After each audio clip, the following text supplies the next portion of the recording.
Buenas tardes, amigos y amigas del canal del Guardagujas, en este sábado 25 de mayo del año 2024. En lugar de una leyenda negra, habría que decir que España arrastra una doble realidad negra. En una conversación que tuve con una amiga el pasado mes de septiembre, le dije que España es un país genuinamente guerra civilista. Esta es, sin duda, una de las causas que me llevan a no creer tanto en este país. Hay gente que arde en deseos de volver a la trinchera. Cuando en España se habla de guerra civil, aparece el espectro de la contienda fratricida que tuvo lugar entre el 17 de julio de 1936 y el 1 de abril de 1939.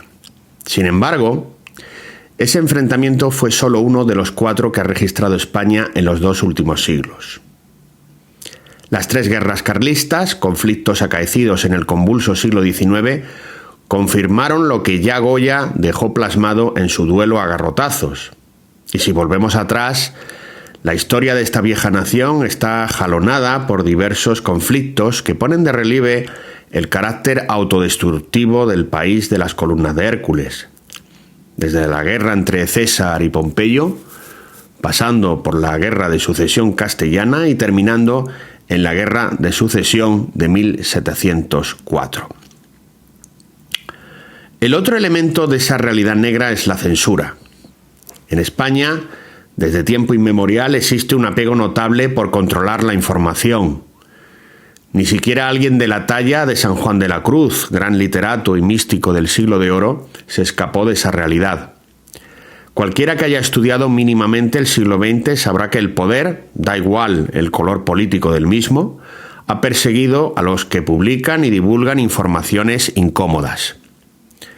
Hace 101 años, Miguel Primo de Rivera dio comienzo de manera incruenta a su dictablanda, un régimen que, amén de su opacidad, no era amigo de las opiniones libres e independientes, incluso aquellas que venían de sus a priori aliados.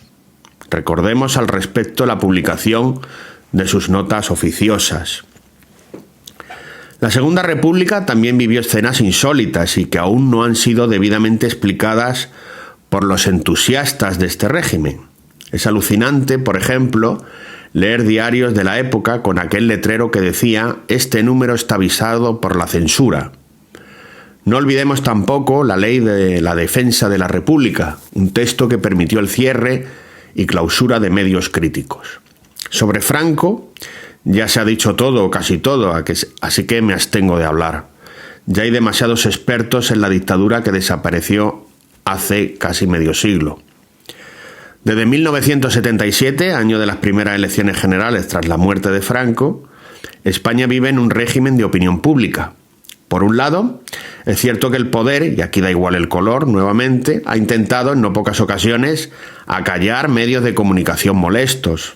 Recordemos la desaparición de Antena 3 Radio en 1992 o la persecución al difunto Antonio Herrero en 1998.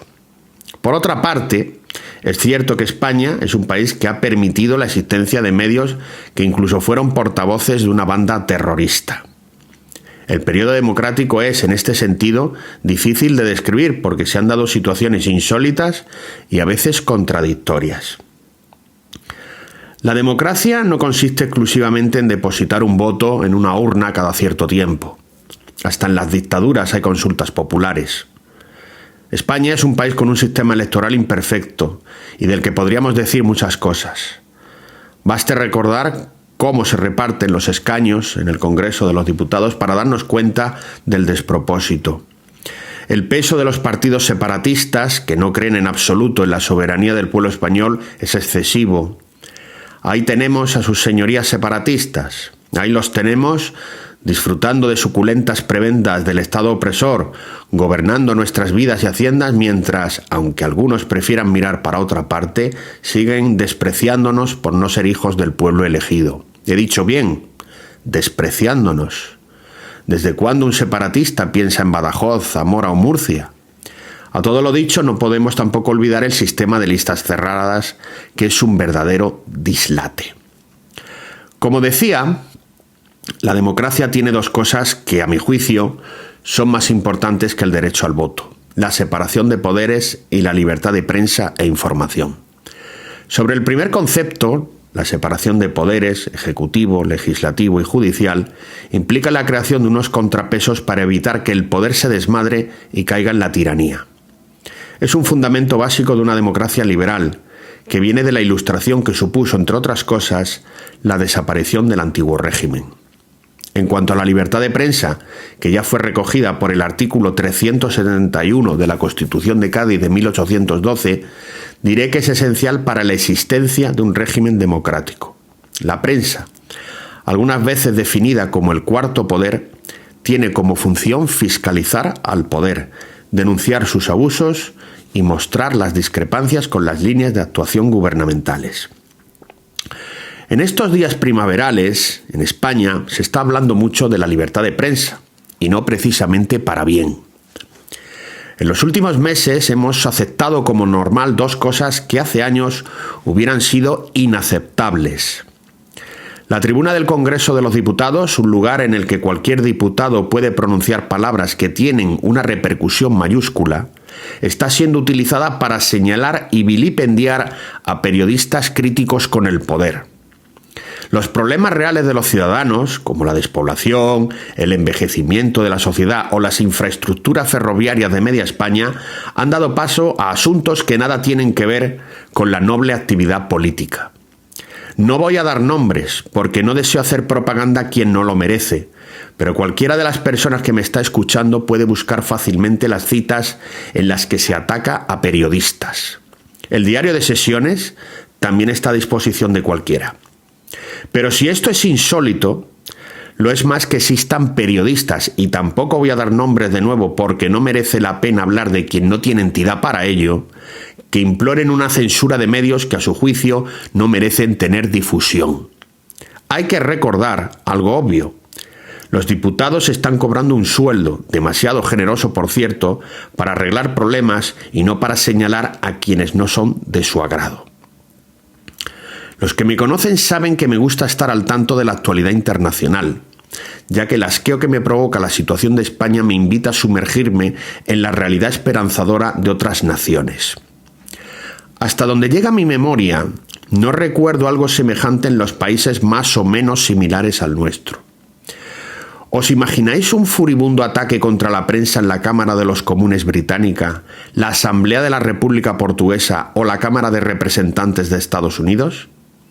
Ya sé que no existe país perfecto, pero hay líneas rojas que no se cruzan. Las palabras que Thomas Jefferson, tercer presidente de Estados Unidos, dijo al respecto no pueden ser pasadas por alto. Our liberty depends on the freedom of the press, and that cannot be limited without being lost. En el guardaújas estamos con la libertad de expresión sin matices.